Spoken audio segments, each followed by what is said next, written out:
Welcome to highlights of the 2026 Rapha Lincoln Grand Prix, round 2 of the Rapha Super-League. The race is in its 70th year and it's one of the crown jewels of the domestic scene, a race whose identity is bound up with the 13-kilometre lap and the 13 savage ascents of Michaelgate. The cobbled rise leads directly to the finish line in the centre of Lincoln, hitting over 20% in places and promising fireworks right up until the final metres.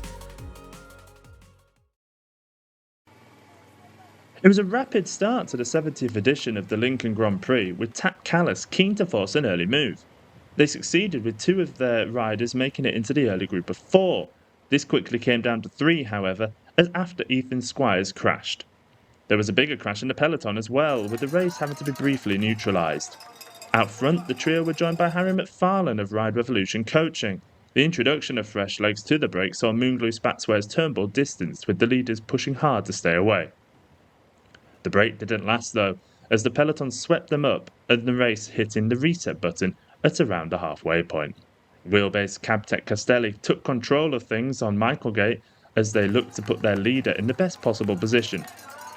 It was Rapha CC that hit the front after Michaelgate and caused the splits though. Matt Bostock and Ollie Wood pushed hard to force the gaps and create a select group. It eventually came down to just 4 riders, with Wood just about joining Wheelbase Cabtech Castelli's Tom Armstrong, as well as Danilo Rinwich of Foreign and former World Tour pro Jack Rookin Gray. The trio got to work on creating a good gap on the chasing bunch led by Jack Hansling, all 4 riders showing their class on the bike. The sunshine beat down on the riders' backs as Lincolnshire was being shown off to the cameras, with Lincoln Cathedral always looming as a reminder of where the riders need to climb at the end of each lap. Wood's wife and former national champion Alice Wood was out on course making sure her husband had the right nutrition up for the day.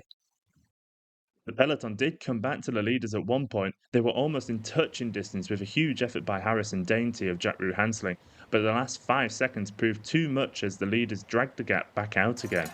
The leading 4 were constantly looking behind themselves as the peloton were looming at about 20 to 30 seconds. They settled back down to setting a strong pace and making sure they took as much feeding opportunities as they could to fuel their efforts.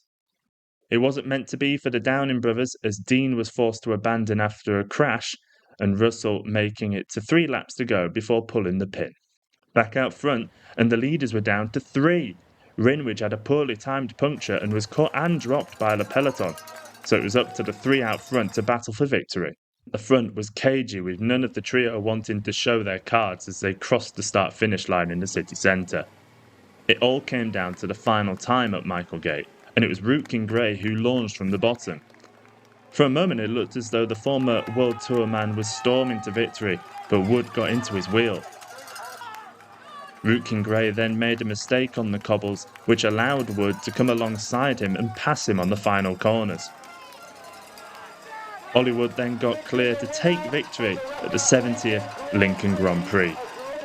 As the riders battled up behind, Rookin Gray just about held on for second, despite a late surge from Armstrong. In the peloton, it was Cycling Sheffield's Alex Foster taking 4th. Rinwich finished a few minutes down, with him being left to think what might have been. The top 10 looked like this.